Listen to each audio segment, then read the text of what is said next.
যে জামাতের আকীদা ঠিক নাই, একটু ব্যাখ্যা করলে উপকৃত হব। আচ্ছা, আমি আমার আকীদাটা আগে বলি। আমার আকীদা হচ্ছে আমার আল্লাহ ওয়াহেদ, তার সমস্ত জাত এবং সিফাতের দিক থেকে তার কোনো শরীক নেই, তিনি লা শরীক।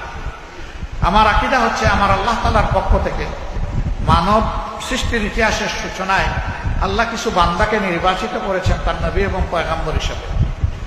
প্রথম নবী হচ্ছেন হযরত আদম আলাইহিস সালাম, শেষ নবী হচ্ছেন মুহাম্মদুর রাসূলুল্লাহ সাল্লাল্লাহু আলাইহি ওয়াসাল্লাম। তারা সকলেই ছিলেন মানবতার উস্তাদ।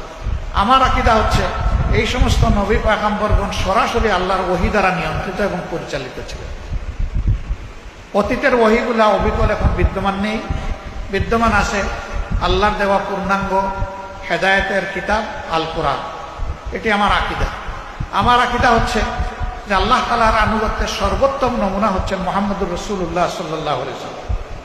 আমার আকীদা হচ্ছে মহান আল্লাহ তাআলা এবং তার হাবিবের আনুগত্যের সর্বোত্তম নমুনা হচ্ছেন সাহাবায়ে কেরাম রিদওয়ানুল্লাহি তাআলা আলাইহিম আজমাইন। ভাই, আমার আকীদায় দোষ থাকলে চিঠি লিখে একটু আমারে জানিয়ে দিন। আমার জানা মতো আমাদের সহকর্মীদের আকীদাই থেকে